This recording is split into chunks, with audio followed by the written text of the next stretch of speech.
जय हिंद दोस्तों, कैसे आप सभी। उम्मीद करते हैं बहुत अच्छे होंगे। मेरा नाम इमामुद्दीन है। स्वागत है इमामुद्दीन एजुकेशन पॉइंट पे।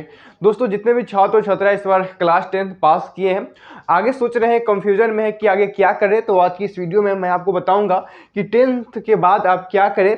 इस वीडियो को देखने के बाद आपको पूरा कॉन्सेप्ट क्लियर हो जाएगा और आप टेक्निकल में जाना चाहते हैं या नॉन टेक्निकल में जाना चाहते हैं या फिर आप किसी प्रकार का जॉब करना चाहते हैं, तो 10th बेसिक पे आपको क्या क्या जॉब प्रोवाइड करती है गवर्नमेंट, उस सब हम लोग अच्छी तरह से आपको बताने वाले हैं। ठीक है, तो चलिए इस वीडियो को पूरा देखिएगा आपको, ताकि पूरा बात समझ आ जाए। और जितने भी आपके दोस्त हैं जो 10th पास कर लिए या फिर पिछले साल या इस साल, तो उसके पास भी ये वीडियो का लिंक शेयर कर दीजिएगा, ताकि उसको भी पता चल जाए कि आगे क्या करना चाहिए आपके लिए बेस्ट है। ठीक है, एक बात ध्यान रखिएगा कि आगे आप कुछ भी सब्जेक्ट चुने, आप ये ध्यान रखिएगा कि आप जिसमें इंटरेस्ट है ना उसको चूज करिएगा। ठीक है, यानी कि जो काम आप हमेशा कर सकते हैं, दिन और रात मिला करके 24 घंटा होता है, तो 24 घंटा में से ज़्यादा जो काम को आप कर सकते हैं, उस सब्जेक्ट को आप सबसे पहले फोकस करिएगा, चुनिएगा। मैं आपको एग्जांपल देता हूं, कुछ ऑप्शन देता हूं, उसमें आप चुनने का प्रयास करिएगा कि आप जो काम को सबसे ज़्यादा कर सकते हैं उस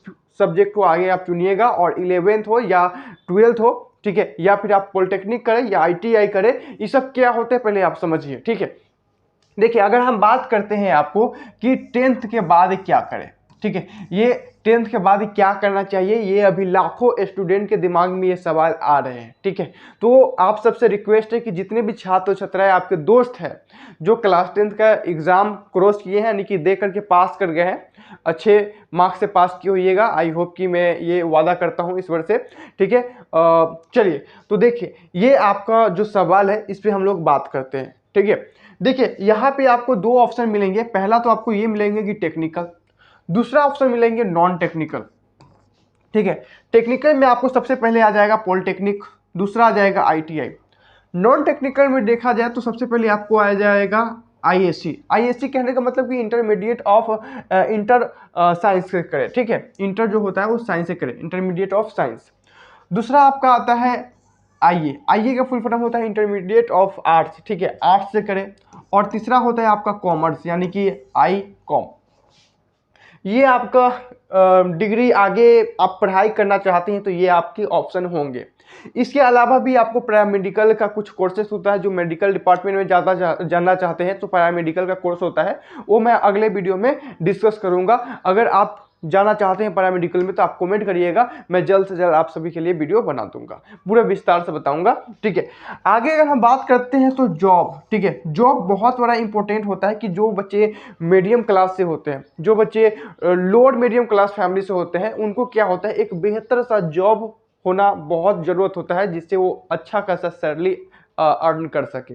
ठीक है, तो एक मीडियम क्लास और लोअर मीडियम क्लास के बच्चे के लिए ये बहुत इंपॉर्टेंट होने वाला है। देखिए अगर आप क्लास 10th पास कर लेते हैं, सिर्फ क्लास 10th पास कर लेते हैं, तो आपके लिए इतना सारा जॉब खुल जाता है रास्ता, आप इसमें जा सकते हैं। ठीक है, देखिए सबसे पहले आपको देखिएगा तो ये जो है SSC MTS, ठीक है, मल्टीटास्किंग स्टाफ जो होता है, ये आपको क्लास 10th पे आप कर सकते हैं इसको। और इसमें कंपटीशन तो हाई होता है, लेकिन अगर आप सही से पढ़ के तैयारी करें, ठीक है, माता पिता का अगर नाम रोशन करना चाहते हैं, सही से पढ़ाई करिएगा तो इसमें भी आपको हो सकता है। ठीक है, और ज़्यादा चांस है कि MTS में जो कुछ वैकेंसी होते हैं वो ज़्यादा स्तर पे होते हैं, तो इसमें आपको ज़्यादा चांस होंगे कि हो जाए। दूसरा आपका जो होता है RPF कांस्टेबल। देखिए RPF कांस्टेबल होता है, ये रेलवे में जो आपको RPF कांस्टेबल जो दिखता है ना, उसी का पद होता है। ठीक है, उसी का पोस्ट होता है। तो ये भी आपको, इसमें भी अच्छा खासा वैकेंसी हर साल आता है, तो इसमें भी आप ट्राई कर सकते हैं। वहाँ पे बहुत अच्छा अपॉर्चुनिटी होता है। आप किसी स्टेशन पे रुकिएगा और स्टेशन पे आप जानते ही है कि कितना बढ़िया आपको ठहराव मिलेगा। ठीक है, तो स्टेशन पे अगर आप काम करना चाहते हैं एक वर्दी में, एक पुलिस के रूप में, तो आप RPF कांस्टेबल को जरूर एक बार देखिएगा, उसके बारे में जानिएगा। अगर इस सब के बारे में बेहतर से जानना चाहते हैं कि SSC MTS क्या होता है, RPF कांस्टेबल क्या होता है, तो मैं आपको एक सेपरेट वीडियो बनाऊंगा जिसमें मैं आपको पूरी बात बताऊंगा। ठीक है, तो आप लोग कमेंट जरूर करिएगा अगर जरा भी डाउट होगा इस सब में तो। ठीक है, आगे आप इंडियन आर्मी। ठीक है, इंडियन आर्मी बहुत बड़ा अपॉर्चुनिटी है। जो बच्चे देश के बॉर्डर पे जा करके सेवा करना चाहते हैं और आपका क्वालिफिकेशन सिर्फ 10 पास है यानी कि 10th पास है, तो आपके लिए बहुत बड़ा अपॉर्चुनिटी होगा कि आप देश की सेवा करने के लिए बॉर्डर पे जाए तो इंडियन आर्मी ज्वाइन करें। इंडियन आर्मी के लिए अभी अग्निवीर योजना जो आया है, ये आपको इससे जाया जाता है 4 साल के बाद आपको 25% आप आर्मी में रहिएगा और फिर 75% बाहर आइएगा। ठीक है, तो ये हालांकि ये जो सिस्टम है हालांकि ठीक नहीं है बच्चे के लिए। ठीक है, तो आप लोग देख लीजिएगा, लेकिन ये भी बहुत अच्छा अपॉर्चुनिटी है। अभी हमारे कुछ जो पॉलिटिकल पार्टी है ये वादा कर रही है कि अगर हमारी सरकार आए तो इस आर्मी जो आपका 4 वर्षीय था, ठीक है, वो आपको परमानेंट कर देगा और आपका पेंशन भी लागू कर देगा। तो ये आपका बेहतर अपॉर्चुनिटी हो सकता है 10th के बाद। आई होप कि आपको ये बात समझ आ गया होगा।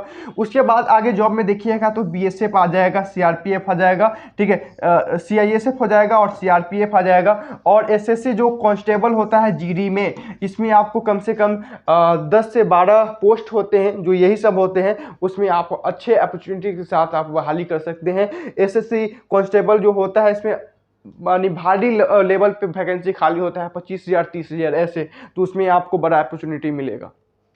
तो ये था आपका क्या, तो पहला तो आपको जो कोर्स करना चाहते हैं, आप कुछ टेक्निकल में जाना चाहते हैं या नॉन टेक्निकल आगे पढ़ना चाहते हैं उसके लिए हो गया। ठीक है, अब देखिए अगर पॉलिटेक्निक करते हैं तो आपको जॉब का दायरा क्या होगा। ठीक है, कुछ एडवांस लेवल का आप क्या टेक्निकल में आपको मिलेगा। ठीक है, अगर आप टेक्निकल नहीं नॉन टेक्निकल में आते हैं, आईएससी आईएआई कॉम करते हैं, तो इसमें आपको क्या बेनिफिट मिलता है इस पर हम लोग बात करते हैं। उसके बाद हम लोग देखेंगे कि जॉब में जो इससे एसएससी एमटीएस और ये आरपीएफ कांस्टेबल इस सब के विस्तार में हम लोग बात करेंगे। ठीक है, तो देखिए अगर हम बात करते हैं आगे आप पढ़ना चाहते हैं, अभी तक मैंने बता दिया कि आपको 10th लेवल पे आप क्या क्या कर सकते हैं। अगर आप आगे पढ़ना चाहते हैं तो देखिए आपके लिए बेस्ट अपॉर्चुनिटी क्या होगा उस चीज़ को समझिए। ठीक है, तो देखिए अगर आप 10th के बाद क्या कुछ करना चाहते हैं, कुछ आगे टेक्निकल डिग्री हासिल करना चाहते हैं, तो देखिए यहाँ पे अगर आप टेक्निकल की बात करते हैं तो पॉलिटेक्निक एक नंबर आपका ऑप्शन हो सकता है। पॉलिटेक्निक आप कह सकते हैं कि सोने पे से सुहागा वाला, क्योंकि इसमें आपका जो जॉब का आधार होता है, बेस होता है, बहुत अपॉर्चुनिटी होता है। इसमें आप गवर्नमेंट में भी बहुत सारे जॉब आते हैं और प्राइवेट सेक्टर पे भी बहुत सारे जॉब आपको मिलते हैं जो अच्छे सैलरी दे करके जाते हैं।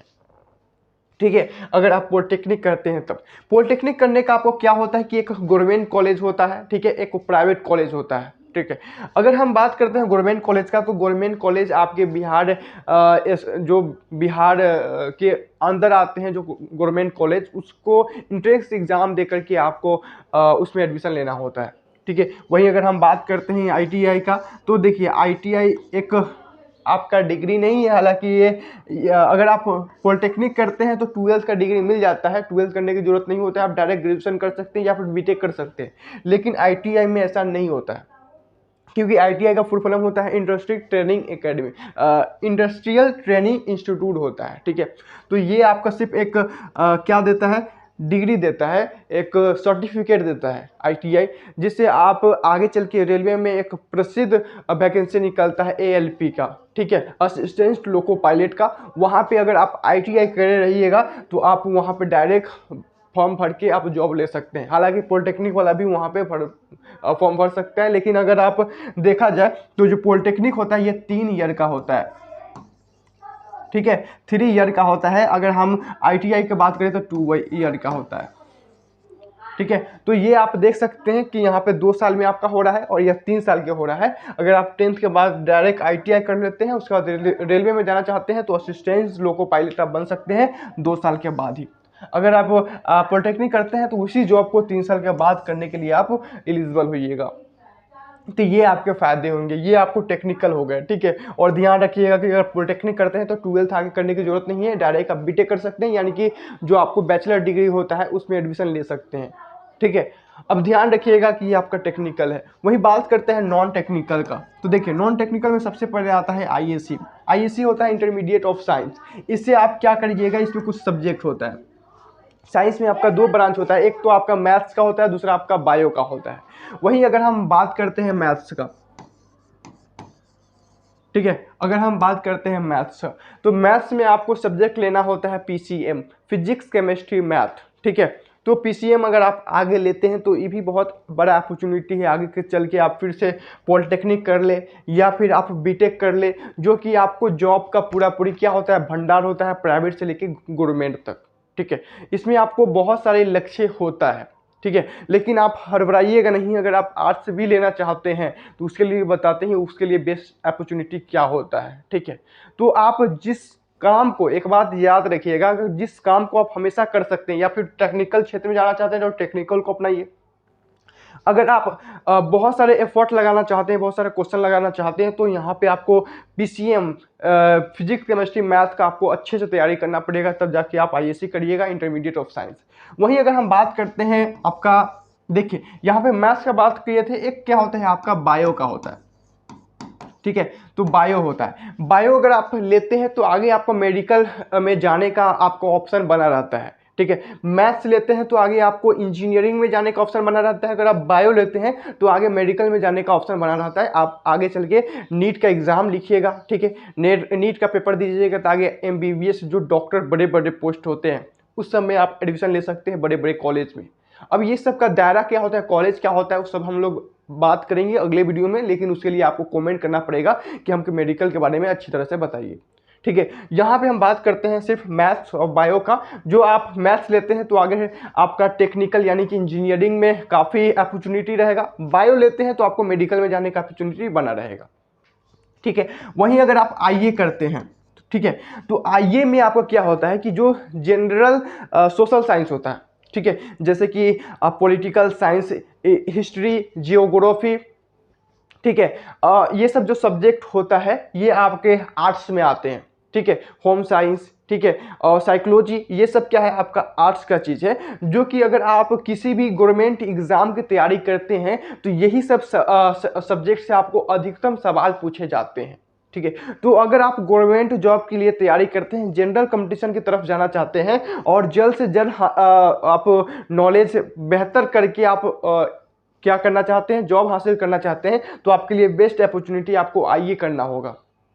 ठीक है, आईए करते हैं तो इसमें आपको जितना भी आप गवर्नमेंट एग्जाम का जो पढ़ाई होता है वो इसमें आता है, और गवर्नमेंट आपको इसमें सबसे बेनिफिट क्या होता है कि अगर आप आईए करते हैं तो अगर आप बढ़िया से अगर घर पे पढ़ना चाहते हैं तो आप घर पे अच्छी तरह से पढ़ सकते हैं, आप यूट्यूब के माध्यम से या फिर किसी सोशल मीडिया, ठीक है, कुछ चैनल का माध्यम से आप पढ़ सकते हैं। लेकिन अगर आप आईएससी करते हैं तो इसमें आपको बड़ा फीस भी देना पड़ता है, आपको कोचिंग ज्वाइन करना पड़ता है। हालांकि ऑनलाइन पढ़ाई इसकी भी होती है, लेकिन बेहतर माना जाता है कि अगर आप आईएससी कर रहे हैं तो आप कोई ना कोई अच्छे टीचर से ज़रूर आप ऑफलाइन पढ़ें। ठीक है, लेकिन आईए में ऐसा नहीं होता है, आप पढ़ने के लिए आप खुद कंट्रेस्ट लगा सकते हैं। ठीक है, आप घर पे बैठ के अच्छी तरह से पढ़ना चाहते हैं तो आगे बहुत जल्द आपको जॉब प्रोवाइड हो जाएंगे। तो आई होप कि आपको इसमें समझ आ गया होगा कि आपको क्या करना चाहिए। वहीं अगर हम बात करते हैं आईकॉम का, ठीक है, तो अगर आप आगे चल के बिजनेस में जाना चाहते हैं, बिजनेस मैनेजमेंट, होटल मैनेजमेंट, इस सब में देखना चाहते हैं, ठीक है, बिजनेस में जाना चाहते हैं, ठीक है, अभी डिजिटल मार्केटिंग का जो बहुत सारा हवा बढ़ रहा है, ठीक है, इसमें डिजिटल मार्केटिंग में बहुत लोग सक्सेस होते जा रहे हैं, तो इसमें अगर आप भी इंक्लूड होना चाहते हैं, आप भी देखना चाहते हैं अपने आप को बिजनेसमैन, तो आपके लिए आईकॉम अभी से ही चुनना बहुत ज़रूरत होगा। अगर आपके फैमिली मेंबर का कुछ सदस्य जो आपके फैमिली बैकग्राउंड है वो अगर बढ़िया है, कुछ अच्छा पैसे आप खर्चा कर सकते हैं यहाँ पे, तो आप बिजनेस सेक्टर पे, आप होटल मैनेजमेंट ये सब अगर जाना चाहते हैं, ठीक है, तो आपके लिए आईकॉम बेस्ट अपॉर्चुनिटी होगा। ठीक है, लेकिन अगर वही बात करते हैं, अगर आपके पास आईएससी अगर करना है तो आपको ध्यान रखिएगा कि 60% आपको क्लास 10th में होना चाहिए। वहीं अगर आईए करना चाहते हैं तो देखिएगा कि 50% आपको रहे तो आप आईए कर लीजिएगा। वहीं अगर आईकॉम है तो 45 पे भी चलेगा। ठीक है, लेकिन ऐसा नहीं कि कुछ बच्चे एग्जाम में कुछ गलती करते हैं और उसके मार्क्स कम नहीं आते, लेकिन वो उसके लायक होते हैं, 60%, 50%, ठीक है, 70% के लायक होते हैं, तो इससे बच्चे हड़बड़ाइएगा नहीं। अगर कुछ कम भी मार्क्स आ गया है तो आप जिसमें से, अगर आप मैं बताया हूँ उसमें से इंटरेस्टेड है तो आप जरूर चुनिएगा। ठीक है, क्लियर है इतना बात? तो देखिए, अगर आप टेक्निकल में जाना चाहते हैं तो अगर अभी से ही टेक्निकल में जाना चाहते हैं तो पॉलिटेक्निक करिए, आगे चल के आपको बीटेक का रास्ता खुला हुआ रहेगा, या फिर आगे आप एमएससी भी कर सकते हैं या बीएससी भी कर सकते हैं। ठीक है, अगर अभी यहाँ पे नॉन टेक्निकल में आईएससी अपनाते हैं तो आईएससी में अभी आपको ऐसा नहीं कि टेक्निकल से हटा दिया जाएगा, आगे आईएससी लेते हैं तो भी आपको टेक्निकल का रास्ता खुला हुआ है, आगे चल के बीटेक कर सकते हैं। ठीक है, वहीं अगर आप एडवांस लेवल पे अगर यूपीएससी बीपीएससी जो यूपीएससी पीसीएस यानी कि स्टेट का जो होता है इस सब का अगर आप सपना रख रहे हैं तो आपके लिए आइए बहुत बड़ा अपॉर्चुनिटी होगा, क्योंकि मैंने पहले बताया कि जो भी बड़ा बड़ा एग्जाम होते हैं गवर्नमेंट का, उस सब का जो सब्जेक्ट होता है, मेन पर्पस सब्जेक्ट होता है वो आपका आर्ट्स का सब्जेक्ट होता है, पॉलिटिकल साइंस, हिस्ट्री, जियोग्राफी। ठीक है, ये सब बहुत ही इंपॉर्टेंट रखता है। ठीक है, आई होप की बात समझ आ गया होगा, और जो बिजनेस है उनको लिए आईकॉम बेहतर अपॉर्चुनिटी होगा। अब देखते हैं कि जो लोअर मीडियम क्लास होते हैं और जो जॉब में जाना चाहते हैं, यानी कि क्लास 10 किए और जॉब के तलाश करते हैं, उनके लिए क्या अपॉर्चुनिटी होगा उसके लिए भी देखिए। सबसे पहले मैंने बताया कि एसएससी एमटीएस जो होता है मल्टीटास्किंग स्टाफ, ये भी बड़ी अपॉर्चुनिटी होती है। इसमें अच्छे खासे पैकेज मिलता है, अच्छे खासे सैलरी मिलते हैं, यानी कि 20 से 25 हज़ार अच्छे सैलरी मिल जाएंगे। और लोअर मीडियम क्लास फैमिली के लिए और क्या चाहिए। ठीक है, माता पिता खुश हो जाते हैं, उनके जीवन का एक आधार बन जाता है। ठीक है, वही अगर हम बात करते हैं आरपीएफ कांस्टेबल का, तो आरपीएफ कांस्टेबल भी अच्छे खासे, इसमें भी आपको करीब 30,000 तक ले पेमेंट होता है। ठीक है, 30,000 तक, और उसके बाद आगे ये बढ़ते रहता है। ठीक है, जैसे जैसे आपका पोस्टिंग बढ़ेगा, ठीक है, जैसे जैसे आपका इस आरपीएफ कांस्टेबल में आपका ईयर बढ़ेगा, जैसे जैसे एक्सपीरियंस आपका बढ़ेगा वैसे वैसे आपका सैलरी भी बढ़ते रहता है। हालांकि एसएससी एमटीएस में भी बढ़ता रहता है, लेकिन इसमें थोड़ा सा जल्दी बढ़ता है और इसमें प्रमोशन भी जल्दी मिलता है, आप अच्छे लेवल पर जा सकते हैं।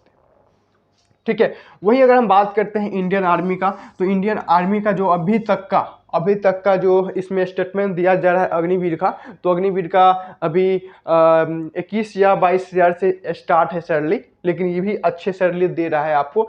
ऐसे कुछ पॉलिटिकल पार्टी वादा कर रही कि हमारी अगर केंद्र में सरकार बना तो ये जो आप लोग, हालांकि उस समय बहुत सारा आंदोलन किए थे लेकिन नहीं सुन पाई थी सरकार, तो अभी वादा कर रही है कि ये 4 वर्ष का जो है वो परमानेंट कर दिया जाएगा और सबको पेंशन लागू कर दिया जाएगा। ठीक है, तो आप लोग जरूर इस बात को सोचिएगा कि कौन आपको पॉलिटिकल पार्टी ऐसा बात बोल रहा है, क्योंकि इंडियन आर्मी में जाने का एक बच्चे का बहुत बड़ा सपना होता है और क्लास 10 का बाद इसमें जा सकते हैं। ठीक है, वही अगर हम बात करते हैं यहाँ पे देखिए बीएसएफ, सीआईएसएफ और सीआरपीएफ और एसएससी जो कांस्टेबल जीडी होता है, इसमें भी आपको बड़ा अपॉर्चुनिटी होता है और इसमें वैकेंसी जो होता है भारी लेवल पे होता है। आपको एक के बार आता है 30,000 35,000 वैकेंसी आता है और इसमें बहुत बच्चे सिलेक्शन जाते हैं। ठीक है, और यहीं पर अगर हम तो कुछ एडवांस लेवल की बात करते हैं एनडीए, अगर आपको हम मैंने बताया, ठीक है, हमको आपको बताया आईएससी, अगर आप आईएससी करते हैं, ठीक है, या फिर आईए करते हैं, ठीक है, तो आपके लिए एनडीए बड़ा अपॉर्चुनिटी होगा। हालांकि ये 10th लेवल पे नहीं है, ये 12th लेवल के बाद इसमें फॉर्म भर सकते हैं, अपीयरिंग 12th में कर सकते हैं। ठीक है, अगर आप 12th में है तो इसमें फॉर्म भर सकते हैं। और ये एनडीए जो होता है नेशनल डिफेंस एकेडमी, इसका फुल फॉर्म होता है, जिससे आप आर्मी में ऑफिसर बनते हैं। क्या बनते हैं? ऑफिसर बनते हैं। जिस प्रकार से हमारे यूपीएससी जो एसडीएम और आईएएस बनाती है ना, उसी प्रकार आर्मी में ये ऑफिसर बनाती है।